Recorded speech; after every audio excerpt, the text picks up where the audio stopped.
Sveiki, mano vardas Agnė ir pristatau Jums žurnalo ir naujienų portalo STRUCTUM tinklalaidės DnA plus naują epizodą. Šiandien kviečiu pasivaikščioti po Vilniaus stoties rajoną, kurio laukia itin didelės permainos. Daug metų ši sostinės nepuošinti teritorija buvo vystoma chaotiškai ir be aiškios vizijos.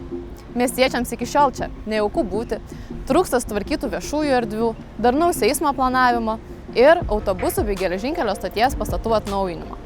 Šiemet įvyko tarptautinis architektūrinis konkursas, kurio nugalėtojais tapo viena žinomiausių architektų studijų pasaulyje – Zaha Hadid Architects. Londone įsikūrusi studija pasiūlė projektą pavadinimu Green Connect. Apie mūsų sostinės laukiančias permainas mums papasakos pats Zaha Hadid direktoriaus pavaduotojas Ludovico Lombardi.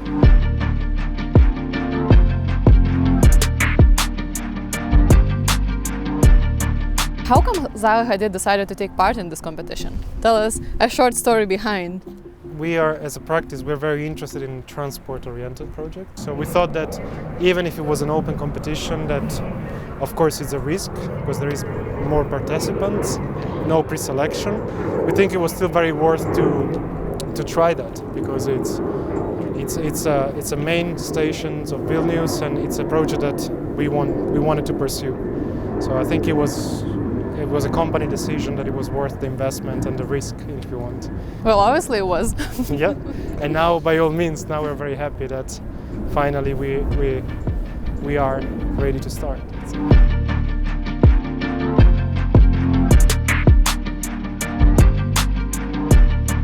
So we're here at the terminal area, right next to the main station building.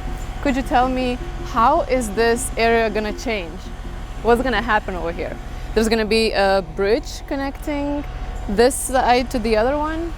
And the idea of the new terminal is to really cross the track and make both a new bridge terminal that serves all the platform, including the new platform that will be There's going to be another that are planned extended towards that side of the development, and at the same time work also as a public bridge.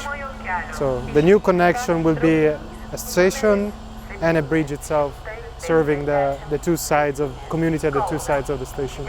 What we did was taking the roof line and extrude that along the perpendicular to the tracks to start creating our new roof as an extension of the existing one. So that was the main initial inspiration for the new station building. So there are like these two sides, the old one and the new one. Exactly, and one is slowly transitioning into the other. You know, this is a very old Soviet building, as is the bus station.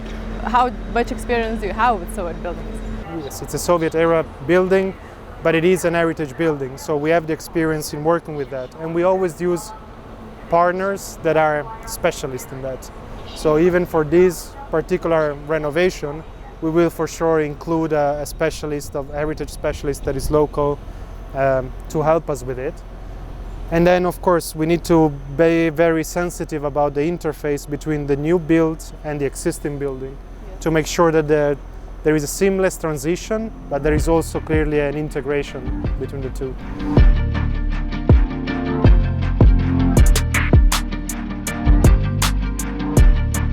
Will you take part in redesigning the interior? I mean, the inside of the main station building.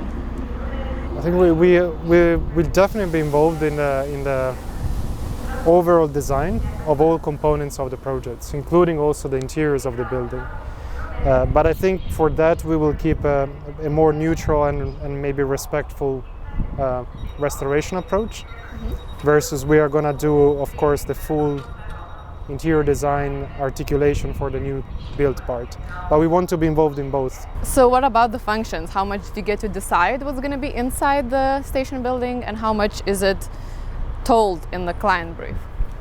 I think that there is a few prescribed or suggested programs, but that we can rebalance in between the existing and the new build. We can definitely rebalance some of the distribution. If you want to create a more sort of monumental and more open space in the existing building, we can definitely put some programs in the new build.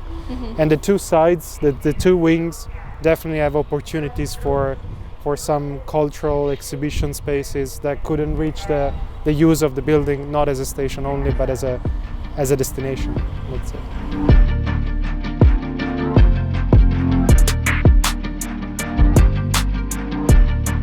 Tell us about the bus terminal design and the public realm around it. What was the main idea behind this interconnected design? So the idea was to try to use the roof of the bus terminal as an extension of the park.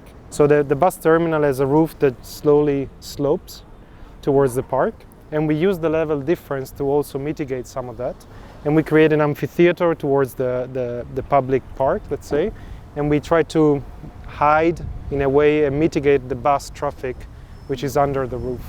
There was definitely an attention to social aspects in the brief, but I think in our proposal we tried to maximize that, let's say. So we tried to make even more than what we were asking in that sense, in order to create something that was uplifting also for the context and the local communities. I could see that you have proposed some wooden constructions. Yeah. What was the idea behind this? Because I think you are probably aware of the fire legislations that we have in our country, but you still show these constructions. So, I mean, what was the reason? At least at a concept level, I think it's important that we push the agenda of timber construction. I mean, it is something that in Scandinavia, for example, has been quite well received, and they're building examples more and more of structural timber construction. Infrastructure building have particular requirements, and we can of course discuss with the local authorities or the local regulations and see what is the best way for us to proceed with. Do you actually believe that it could be timber? It really depends on the specific regulations that are needed for safety and fire and evacuations, and I think that one is with our local partner and engineers, we of course need to understand what are the limits or the implications. But it has been done in other countries. So of course we need to investigate if we can do it here. Otherwise we can of course see maybe a mixed solution, which is timber or steel or concrete and timber. Or you could cover it with something and treat it with something. Yeah, or the timber needs to be treated in a different way according to the requirements. So I mean there are investigations and studies we need to do. But of course, in the competition, we wanted to somehow propose what would be the preferred solution.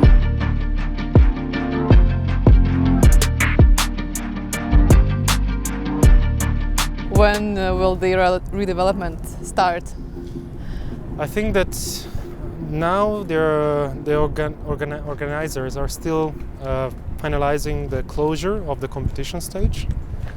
So there needs to be a formal sort of closure of that process before we can start the process of negotiation, which hopefully will happen in the upcoming months. Early next year is what we are expecting in a realistic way, because there is a lot of technical things that needs to be taken care of, not only from our side but also from the client side. So but here I know that you're going to have partners, Lithuanian architects that you're going to work with. Yeah. So how much are you actually going to be involved? We are going to be involved from the concept to completion. We are used to work in a variety of places, and even if we don't have an office or a presence, we are very mobile. So I will be of course coming here, and we have a chance to possibly locate some of our staff for some periods into our local partner offices. Mm-hmm. So it's something that we do depending on the moment or the stage of the project. We're really proactive in that sense, because if you want to work globally, you need to be somehow flexible in the way you operate. People look at this design and think this will probably cost a fortune. So how expensive is it actually to have a Zaha Hadid design in comparison to other companies, for example, in for this competition? We have worked with a lot of projects where there was public money and there were like very tight deadlines, and we managed to deliver a very high standard of projects with our vision preserved in time and in budget, and that's what we of course always strive to do in every project. And by all means I think that it is going to be something that we'll deliver here as well. And the fact that some of the design gesture might look complex, it's something that we take on our shoulder to rationalize, to make an extra effort to make sure that what we design can be built and can be built in the given time frame and budget. We've done very, very interesting projects even in the past when, you know, the geometry itself, it's simplified in terms of construction sequences, or in technology for where you have unitized system to make curved facades, so you don't have to go into double curvature issues, which are of course more expensive compared to a standard solution. Of course, one of our struggle at the beginning of Zaha Hadid Architects was how to convince a client that our visions were buildable. Yeah. But now we have a series of build projects that are clearly proving the point, and we'll make sure that to make the effort in this project as well. And to stay within the budget. Of course.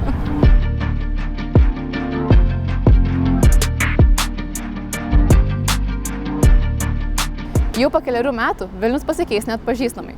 Turbūt drąsiai galiu teigti, kad visi su nekantrumu laukiame Vilniaus stoties teritorijos pokyčių. Na, kol kas kviečiame sekti šio ir kitų projektų naujienas portale structum.lt. Taip pat nepamirškite prenumeruoti STRUCTUM YouTube kanalą, nes podcast'e DnA+ paruošėme jums daug įdomaus turinio. Iki kitų kartų.